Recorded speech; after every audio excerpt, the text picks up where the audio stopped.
बिस्मिल्लाहिर्रहमानिर्रहीम। अस्सलाम वालेकुम वरहमतुल्लाहि वबरकातुहू। नाज़रीन, मैं हकीम खालिद महमूद नक्शबंदी मुजद्दिदी आपकी खिदमत में हाजिर हूँ और आप सबको अपने चैनल पर खुशामदीद कहता हूँ। नाज़रीन, जिन लोगों ने अभी तक मेरा चैनल सब्सक्राइब नहीं किया वो मेरा चैनल सब्सक्राइब करें, लाइक करें, शेयर करें और बेल आइकन को दबाएं ताकि आपको हर रोज नई से नई वीडियो मिल सके। नाज़रीन, आज का मेरा मौजू है जो बलगमी अमराज है, हवा रुकी हुई है, फालज, लकवा, राशा, बलगमी अमराज, जहरों का त्रियाक, इन सब अमराज के लिए आज का नुस्खा जो मैं आपकी खिदमत में पेश कर रहा हूं, इसको आजमाएं और मुझे दुआ में याद रखें। नाज़रीन, अक्सर आपने देखा होगा कि जब तबखीर पैदा हो जाती है, अगर तो वो खारिज होती रहे, तेजाबियत, हवा जो बनती है पेट में, गैस वगैरह, अगर तो वो खारिज होती रहे तो आदमी को सुकून रहता है। अगर वो रुक जाए तो फिर बहुत ज्यादा परेशानी का सबब बनता है। यही गैस जो है ये ट्रैवल करती है, जिस्म में घूमती है, जहां कहीं भी जाती है वहां पर ही ये आदमी को डिस्टर्ब करती है। दिल की घबराहट इससे पैदा होती है, डिप्रेशन इससे होता है, सर दर्द भी इसकी वजह से हो जाता है, कमर दर्द भी इसकी वजह से हो जाता है और खास कर जो असाब हैं वो बहुत ज्यादा कमजोर हो जाते हैं। असाबी कमजोरी भी गैस की वजह से ही पैदा होती है। जिगर भी जो खराबी पैदा होती है वो भी गैस की ही वजह से, जो तबखीर मैदा पैदा करता है, मैदा सही ग़िज़ा हजम नहीं करता तो जिगर भी खराब होता है। जो खुराक हम खाते हैं वो जुज़्वे बदन नहीं बनती और वो हम दिन ब दिन कमजोर होना शुरू हो जाते हैं। और कई ऐसी बीमारियां हैं अगर उनका बर वक्त इलाज ना किया जाए तो फिर कुछ अरसा के बाद वो दूसरी बीमारियों को आवाज देती हैं और हमें वो उन बीमारियों में मुब्तला कर देती हैं। कोई भी बीमारी हो उसको बर वक्त कंट्रोल किया जाए तो काफी हद तक हम दीगर बीमारियों से बच सकते हैं। अगर हम उस बीमारी को कंट्रोल नहीं करेंगे, बर वक्त उसका इलाज नहीं करेंगे, तो फिर आप ये दूसरी बीमारियों के लिए तैयार रहें कि उस एक बीमारी ने दूसरी कितनी बीमारियों को दावत देनी है और हम उन बीमारियों में मुब्तला हो जाते हैं। खुसूसी तौर पर मैदा की तरफ मेरा ज्यादा रुजू होता है कि मैदे की तरफ ज्यादा ध्यान दें।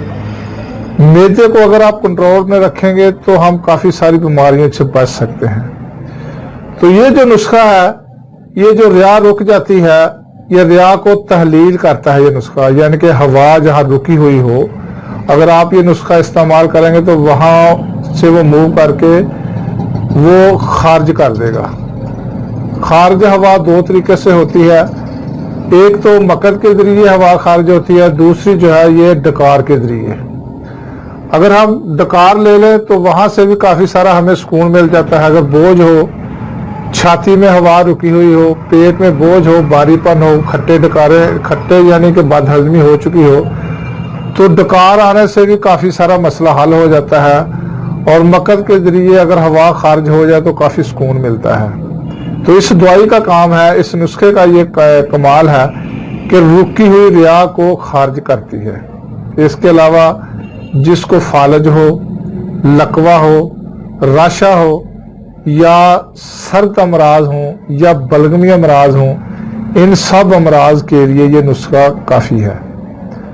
आप इसको आजमाएं और फ़वायद हासिल करें। तो नाज़रीन, इसके अज्जा जो हैं वो थोड़े से ज़्यादा हैं, तो आप नोट फरमा लें और इसकी आपने मजून बनानी है।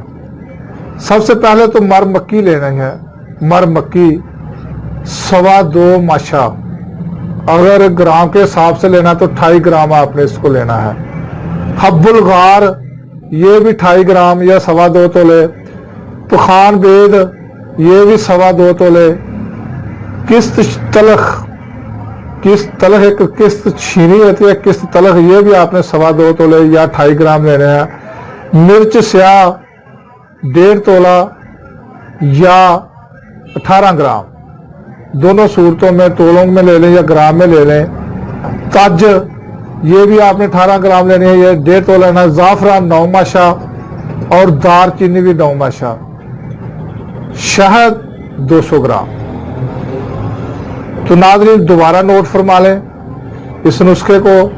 मर मक्की 28 ग्राम, हब्बुल गाठ 28 ग्राम, पखान बेद 28 ग्राम, किस तलक 28 ग्राम, मिर्च स्याह 18 ग्राम, तज 18 ग्राम, ज़ाफ़रान 9 ग्राम और दारचीनी 9 ग्राम, खालिस शहद 200 ग्राम।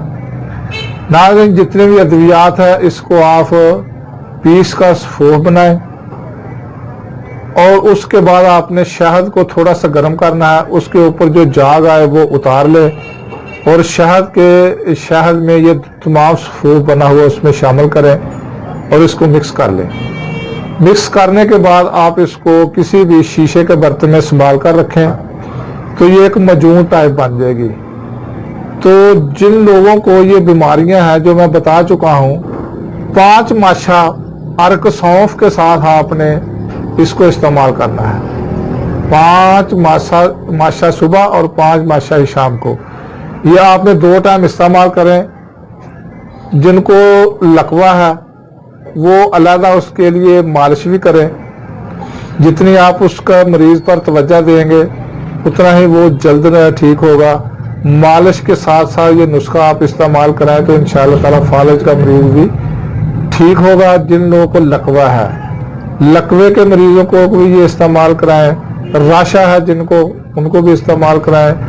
दिमागी केरा जिनको कहता है, बलगमी अमराज है जिनको, मसलन के खांसी जो जिनको खांसी होती है या फेफड़ों में बलगम जमी हुई है या दिमाग से केरा गिरता है जिसको दायमी नज़ला कहा जाता है। इसके अलावा सर्द अमराज जो है, सर्दी की वजह से जिनको नज़ला ज़ुकाम हो जाता है, निमोनिया की शिकायत हो जाती है, जितने भी सर्द अमराज हैं, जितने बलगमी अमराज हैं, इन सब अमराज के लिए नुस्खा बहुत ही मुफीद है।